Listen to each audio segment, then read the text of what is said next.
Yo, what is going on, everyone? My name is Nick, or the Notorious Fantasy, and in today's video, we're going to be talking about my must-start and my must-sit running backs for week number 1 of the 2021 fantasy football season. Inside today's video, I'm going to be talking about a couple of running backs that I very much like for this week, and the reasoning behind that, as well as talking about some running backs that I don't like as much for this week, and why I believe that you guys should be sitting them in week number 1 of the 2021 fantasy football season. But before we get on into the video, I'd like to ask if you are new to the channel, and you do end up enjoying today's must-start and must-sit running backs, to make sure that you hit that subscribe button down below. Not only is it free, me and the guys at the Awesemo Fantasy Football YouTube channel put out content every single day to help you guys win your 2021 Fantasy Football Championship. And while you're down there, whether you are new to the channel or not, please make sure you hit that like button down below to help boost this video up the algorithm so that more beautiful people like yourself can see today's video. I'd also like to ask if you guys have a Twitter and would like to follow me, to please follow me on there at NotoriousFNTSY. So without further ado, let's get into it. My first must-start running back, we're going to go with the must-starts, and then halfway through the video, we're going to switch to the must-sit. So my first must-start of today's video is a guy whose name sounds like must-start. Raheem Mostert, running back of the San Francisco 49ers, going up against the Detroit Lions in Detroit. Now, this is a game that I believe to be a one-sided affair. I believe the San Francisco 49ers are going to beat down on the Detroit Lions. I believe the Detroit Lions stand absolutely zero chance in this matchup. I think they're going to get up very early in this game. I like Deebo Samuel in this game. I like George Kittle. I like Brandon Ayuk if he's healthy. And I love Raheem Mostert in this matchup, because if things get ugly early, if they really do beat down on the Detroit Lions, like I believe is possible, if maybe there's a switch at quarterback, hey, Jimmy, why don't you get out of the game? We're winning by 1,000,000. Put Trey Lance in, and they go to full-on rushing attack, then Raheem Mostert has the potential to be a top 12 running back. Now say, hey, Nick, maybe that's unrealistic. Maybe it is a little bit of a closer game, not a full-on beatdown, and the Lions kind of stick into the game, so Jimmy Garoppolo's in the game the whole time. Well, then guess what? That's perfectly fine as well, because even with Jimmy Garoppolo in this game, Raheem Mostert is going to be able to eviscerate this defense. Raheem Mostert is a running back that has shown off a lot of talent. He is very, very fast,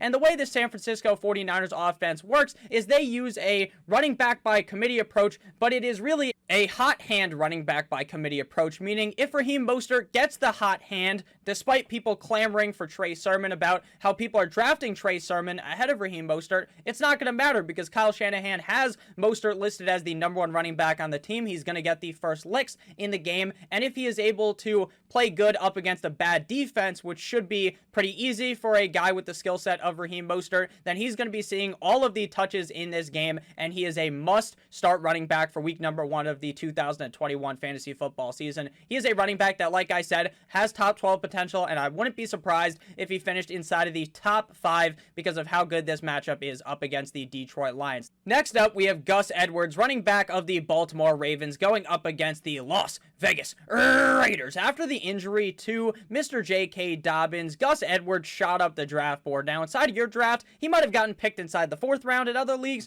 people are a little bit more cautious, and he went in like the 5th or the 6th round. But Gus Edwards is in the perfect situation to succeed. Now, there's a lot of smoke, a lot of talk about the Baltimore Ravens potentially bringing in Le'Veon Bell, who is a free agent right now, which would definitely suck for Gus Edwards on a season-long standpoint, right? As the season goes on, then Le'Veon Bell would be put more into game situations, which would hurt Gus Edwards, because this isn't a team that is just going to look to have a workhorse running back. Even when J.K. Dobbins was healthy, Gus Edwards was still going to be seeing tons of usage in the game. But Gus Edwards, despite even if Le'Veon Bell was to sign there, would be fine for fantasy, but that should be no worry in week number 1, because even if they were to sign Le'Veon Bell, I highly doubt he would see any action in this Monday night game up against the Las Vegas Raiders. If the Raiders don't play very well, if the Baltimore Ravens are able to get up early in this game and they are dripping out the clock by running the football, then Gus Edwards has big potential in this game. He is a running back that I'm targeting very heavily in week number 1 for DFS formats.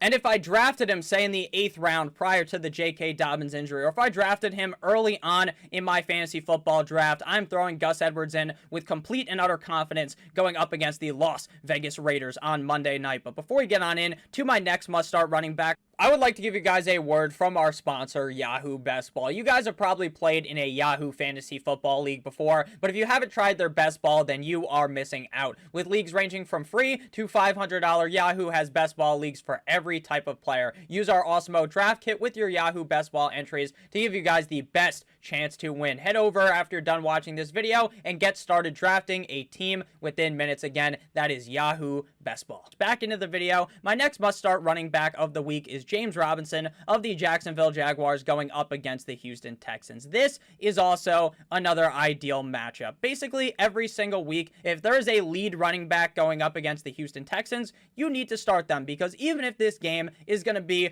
far from a barn burner, I think there's going to be a relatively low-scoring game in Houston between these two sides, but I still think James Robinson's involvement in this offense is just really, really high, to where even if they aren't scoring a million points on the Houston Texans, even if the game is relatively close, then James Robinson's usage will still remain relatively high, and he will still be a very valuable running back for week number 1. Next up, we got Damian Harris of the New England Patriots going up against my Miami Dolphins in Miami. Now, the Miami Dolphins have an excellent defense when you look at it as a whole. Last year, they were one of the best defenses. They're one of the best defenses in fantasy football. But then when you kind of do a deep dive into the defense, you can say that, hey, maybe the Dolphins, they have that great pass defense, but up against the run, it's a little bit suspect. We saw last season, Melvin Gordon and the Broncos just stabbed up the Dolphins defense. The Dolphins defense stood no chance up against Melvin Gordon. Up against the rushing attack, I believe that Damian Harris is going to be very productive in this game. Just like with the Jaguars and the Houston Texans, I project this game to be a very close matchup that is won via whoever is going to be able to run the ball more effectively. And I think the New England Patriots, with Mac Jones under center, gives Damian Harris an even further leg up on this team, because with Cam Newton, obviously he was going to vulture some touchdowns. The guy was taking over, I believe it was over 20+% of the rushes last year went to Cam Newton. So a lot of that is going to go into Damian Harris, because Mac Jones isn't Lamar Jackson. He isn't Kyler Murray. He's not going to go out there and shake up a DB. He's going to go ahead and hand the ball off to Damian Harris. I believe Damian Harris is going to be a very valuable running back on the season. I think in this matchup up against the Dolphins, while some may try to stray away because the Dolphins defense is known, at least around the league, as a very solid defense, but up against the run, I think Damian Harris will be very good in this game. Next up, we got Mike Davis of the Atlanta Falcons going up against the Philadelphia Eagles. This is a game that I will call a barn burner. This is a game that is going to be a back and forth affair. And I hate Miles Sanders in fantasy football this season, because I believe this is going to be a running back by committee in Philadelphia. I like him in this game, but I won't call him a must start, because I really believe that Mike Davis is the must start running back in this game. While they brought in Wayne Gallman, what is Wayne Gallman going to do in week number 1?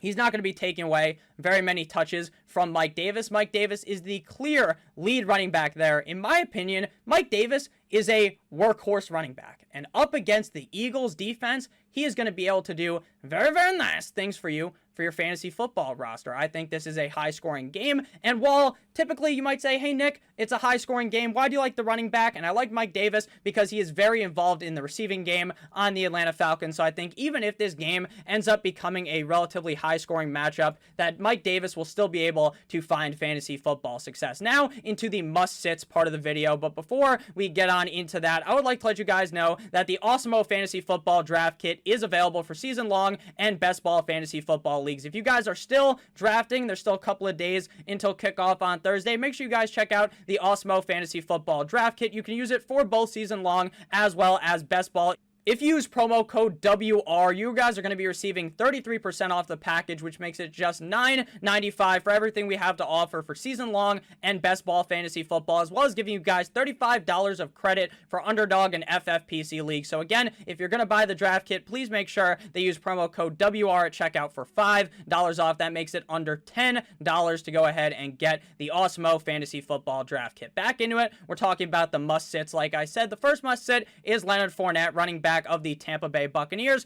going up against the Dallas Cowboys. Now, if Ronald Jones was hurt, I would tell you that this is a must-start matchup, because the Cowboys defense is terrible.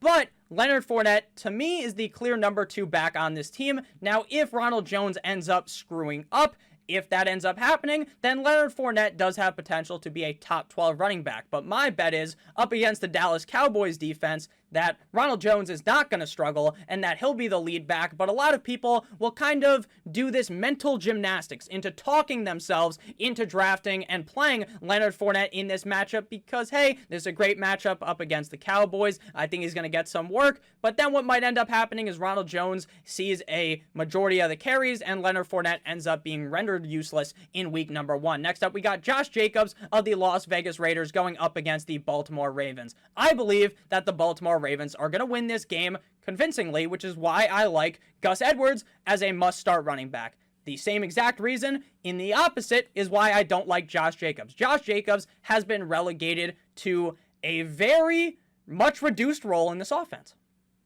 He was a running back that didn't get many receptions last season. So they bring in Kenyon Drake, and that completely just eviscerates any opportunity of him getting a bunch of receptions this season, and it throws it right out the window. And then you realize that, hey, maybe Kenyon Drake will see some touches. And maybe, since he's the best running back that has backed up Josh Jacobs, that maybe Josh Jacobs loses some carries to him. And now you have a running back that has zero pass catching upside, that is going to be only used in games for fantasy football, only useful in those games where he scores a touchdown. So what do I want from Josh Jacobs in a game that I believe they are going to lose? Absolutely nothing, because in these games, if they're down big, like I believe they could be up against the Baltimore Ravens, you're not going to throw the ball to Josh Jacobs. Kenyon Drake will be involved in this scenario, so I don't want anything to do with Josh Jacobs this week. Next up, we have both Chase Edmonds as well as James Conner for the Arizona Cardinals at the Tennessee Titans. Now, the reason why I don't like either of these running backs in this matchup is because I have zero confidence that I can stand here or sit here in this chair and tell you exactly who the starting running back is going to be. My best bet would be that Chase Edmonds gets the first licks. But in the offseason, all of this noise was coming about how, hey, they're going to use the hot hand approach similar to the 49ers. So if Edmonds ends up playing bad at the beginning of the game, they're going to yank him out of the game, and they are going to throw in Mr. James Conner. And then if James Conner gets the hot hand, then Conner will be the guy for the rest of the game. So I don't have much confidence in telling you that, hey, you might have drafted Chase Edmonds in the 6th round, maybe early on in the season. The best rule, and I did talk about this a lot, I've talked about this a lot in fantasy football, but in week number 1, you want to start your studs. But in my opinion, Chase Edmonds, not much of a stud, considering there's a pretty solid chance that he ends up losing that job to James Conner. So my confidence in either of these running backs are ultra low for week 1, but week 1 will be very telling of what we want to do with both Chase Edmonds and James Conner for the rest of the season. The final must-sit running backs is another duo. We got Devin Singletary and Zach Moss of the Buffalo Bills going up against the Pittsburgh Steelers. I am not very confident in this matchup against the Steelers defense, even if one of these guys was the clear running back one, if it was Devin Singletary or if it was Zach Moss. But right now where we're sitting, this is a glorified committee up against a Steelers defense that should be pretty solid. Now, there is reports that TJ Watt may end up holding out for some time. Maybe he doesn't play up against the Bills. But even so, this is a tough matchup for Singletary and Moss, and we don't know which one's going to be the lead back. My guess would be that Devin Singletary gets the first go at it, but who knows? Maybe Singletary plays bad, and then they give it to Moss, and then you're basically just confused every single week on what to do with Singletary and Moss, and I'm definitely very confused on what to do for week number 1, so I look to try to avoid the confusion in my lineup early on in the season, so that's why we're avoiding Chase Edmonds and James Conner, as well as the duo of running backs in Buffalo with Devin Singletary and Zach Moss. So if you guys did end up enjoying this video, please make sure that you hit that subscribe button down below. Again, not only is it free, we put out this content every single day to help you guys win your 2021 Fantasy Football Championship. And while you're down there, whether you are new or not, make sure you hit that like button down below to help boost this video up the algorithm. And again, please follow me on Twitter at NotoriousFNTSY. We're going to be dropping videos every single day on this channel. I have a video coming out every day, Monday through Friday. So please make sure you hit that subscribe button down below. And also, make sure you're subscribed for the live streams every single Sunday. I love you guys so much. Thank you for watching. As always, have a great rest of your guys' day. Goodbye.